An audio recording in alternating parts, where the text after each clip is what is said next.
He aquí, yo estoy a la puerta y llamo. Si alguno oye mi voz y abre la puerta, entraré a él y cenaré con él y él conmigo. Estudiamos juntos Apocalipsis capítulo 3. Nuevamente, bienvenidos amigos y amigas a Momentos de Esperanza en estos días de tantas y tantas malas noticias, de tantas dificultades y adversidades que se muestran en las redes sociales. Quiero recordarte que la única guía para sostenernos, para darnos fortaleza, pero sobre todo para darnos la confianza de que pase lo que pase, Dios está con nosotros y nos va a sostener, es estudiando todos los días la palabra de Dios. ¿Sale? Muy bien, así que te animo, no lo dejes, no te quedes. Vamos adelante con la ayuda del Señor. ¿Sale? Muy bien, pues vamos al capítulo de hoy. El capítulo de hoy sigue siendo muy interesante. Estamos estudiando el mensaje dirigido específicamente a las 7 iglesias. Esas iglesias en las que en el capítulo de ayer y antier nos dice que Jesús anda en medio de ellas, en el cual también a cada una de ellas tiene un ángel, una estrella que representa que están en las manos del Señor.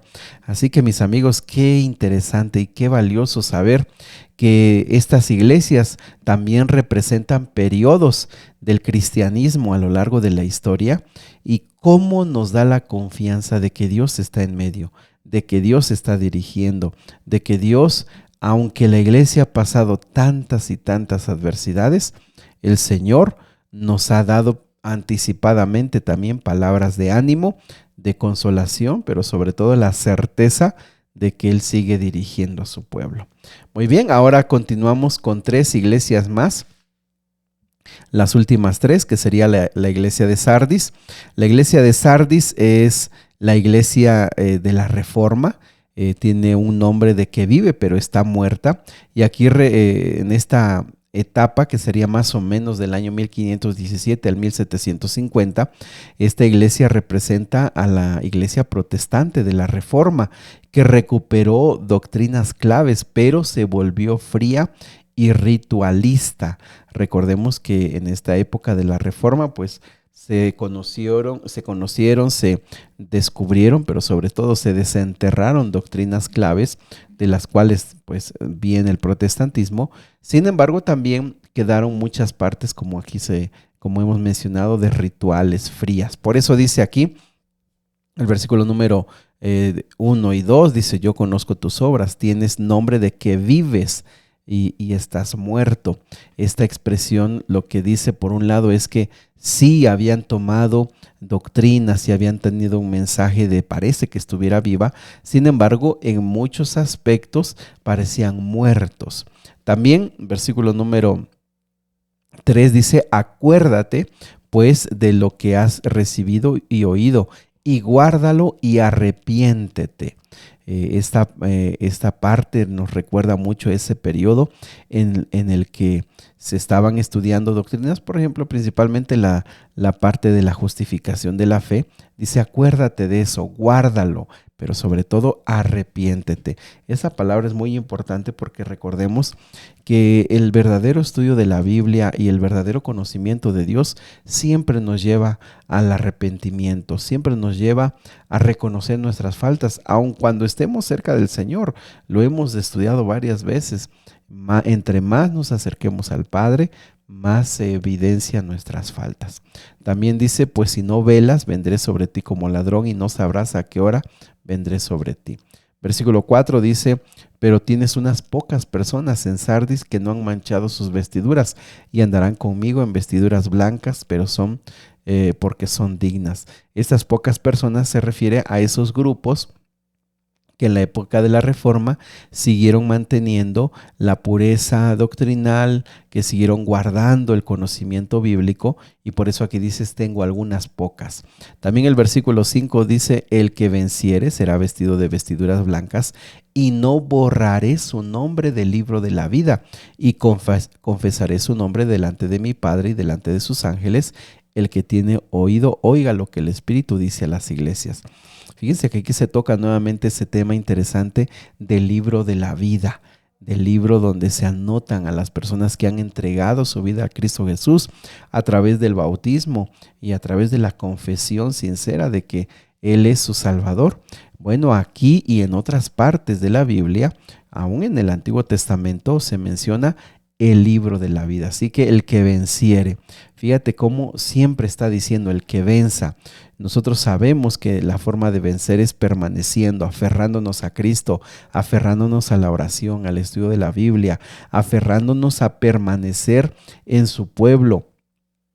Yo no sé por qué adversidades pases, por qué momentos difíciles pases, pero el que venza podrá estar con Cristo Jesús y su nombre permanecerá en el libro de la vida.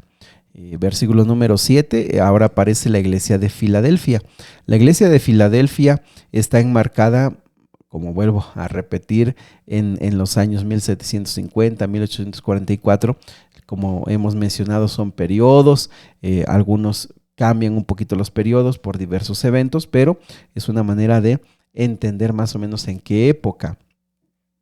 La iglesia de Filadelfia es una iglesia y un periodo que se le ha llamado del avivamiento, debido a que en esa época, principalmente de Estados Unidos en Europa, hubo muchos reavivamientos espirituales, muchos reavivamientos, muchas iglesias y el cristianismo en general se reavivó con una fe, con una convicción, con un deseo de caminar con Cristo Jesús. Este fue un movimiento histórico.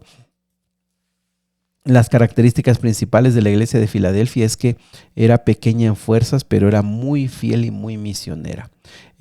Esto lo podemos ver en los reavivamientos espirituales que hubo, misioneros que salieron a predicar a otros lugares en esta época de Filadelfia. Dice el versículo número 8, yo conozco tus obras y aquí he puesto delante de ti una puerta abierta, la cual nadie puede cerrar, porque aunque tienes poca fuerza, has guardado mi palabra y no has negado mi nombre.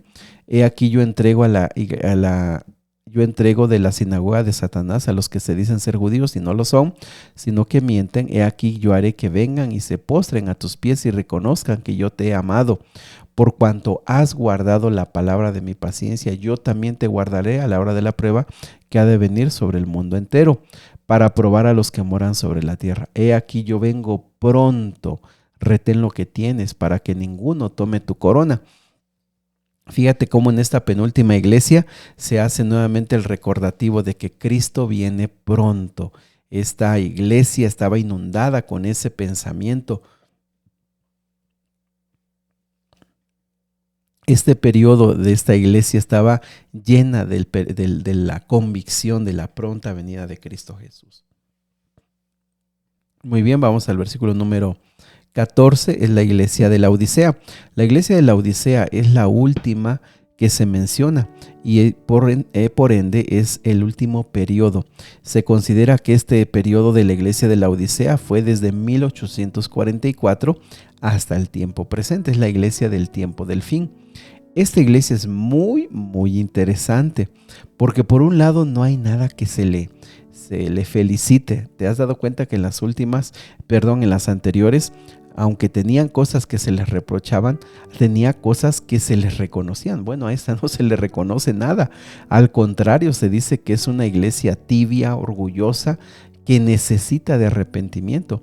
Mis amigos, esta iglesia representa la iglesia de los últimos días, incluyendo todos los cristianos que tienen la verdad, que tienen un conocimiento bíblico, pero que a pesar de que tienen un conocimiento bíblico, y más ahora que tenemos acceso a tanta información, hay una indiferencia espiritual. Cristo invita a esta iglesia a abrirle la puerta de su corazón y a hacerse rica y llenarse de la presencia de Cristo Jesús. Dice el versículo número 15, yo conozco tus obras, no eres frío ni caliente, ojalá fueses frío o caliente.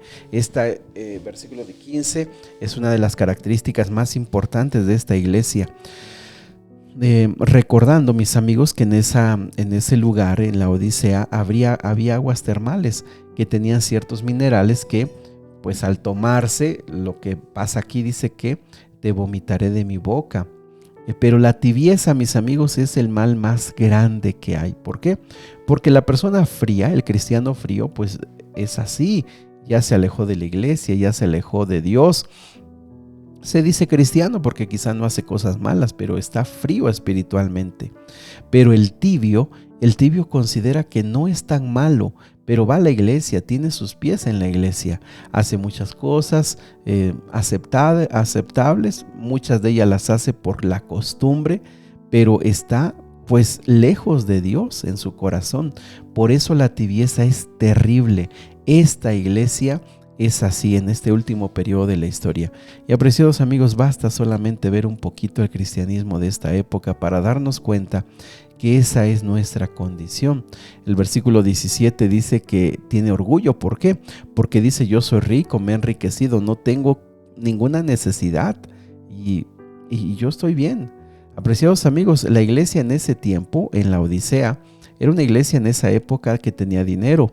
Es más, se sabe que hubo un terremoto en esa ciudad y ni siquiera la ciudad aceptó ayuda de otros lugares. Ellos mismos se levantaron. Esto nos dice que también los miembros de la iglesia tenían ese orgullo. Amigos, este es el tiempo en que el cristiano de esta época también se siente que sabe mucho, se siente que todo lo conoce, se siente que no tiene necesidad. Cuán difícil es hablarle a los cristianos de esta época.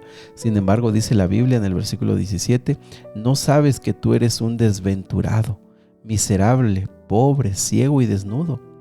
Fíjate que la realidad de este cristiano, Dios la ve, Dios la conoce. A pesar de que él se viste en el sentido espiritual, no estamos hablando de la parte material. En sentido espiritual, estos cristianos se sienten sin ninguna necesidad, se sienten que todo lo tienen y todo lo saben y que están bien delante de Dios. El Señor conoce su verdadera realidad espiritual. Apreciados amigos, ¿cuántas personas saben que necesitan venir a Cristo y no lo hacen? Esta es la condición de esa iglesia.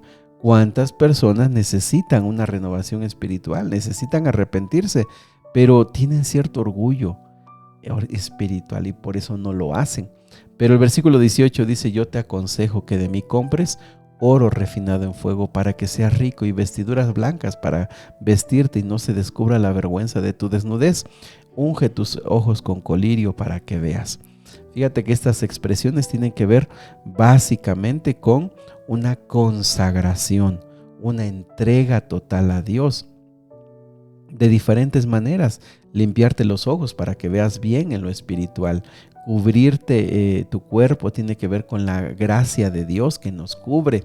El oro refinado en fuego tiene que ver con la fe y con la confianza en Dios. Dice: hazlo, compra sin dinero, yo te lo voy a dar. Mis amigos, y en este capítulo hay uno de los llamados más conocidos y valiosos de toda la Biblia. El versículo número 20.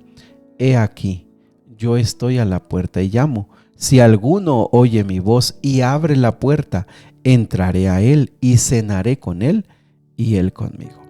Esta ha sido la acción de nuestro Señor a lo largo de la historia y principalmente en esta época. No forza la puerta, no obliga, no grita, toca, invita, llama, toca el corazón y te invita. Y la puerta solo se puede abrir desde dentro para que tú tengas la oportunidad de decidir si quieres permitir que el Señor pueda vivir en ti. Preconceptos, prejuicios, hay muchos. Muchas personas no ven su necesidad, no ven cuánto necesitan de Cristo Jesús en sus vidas, no lo sienten, pero Cristo Jesús está allí tocando la puerta de tu corazón. Al que venciere le daré que se siente conmigo en mi trono, así como yo he vencido y me he sentado con mi Padre en su trono. ¿Te das cuenta? Las 7 iglesias tuvieron 7 mensajes de ánimo, de motivación para que el ser humano tome la decisión de entregarse a Cristo Jesús. Querido Padre, en esta época de tanta incredulidad, querido Dios, en esta época de tantos corazones duros, en esta época en la que el ser humano siente que tiene todo y no necesita nada, en esta época sigue habiendo necesidad de que tú entres a nuestro corazón. Sigue habiendo necesidad de que tú nos ayudes a ver nuestra verdadera condición, nuestra verdadera realidad. Te pedimos, Señor, que tú nos ayudes para que podamos responder a la voz de tu Espíritu Santo. Te lo pedimos, Señor, en el nombre de Jesús. Amén. Sigue abriendo tu corazón al Señor. El Señor quiere escucharte.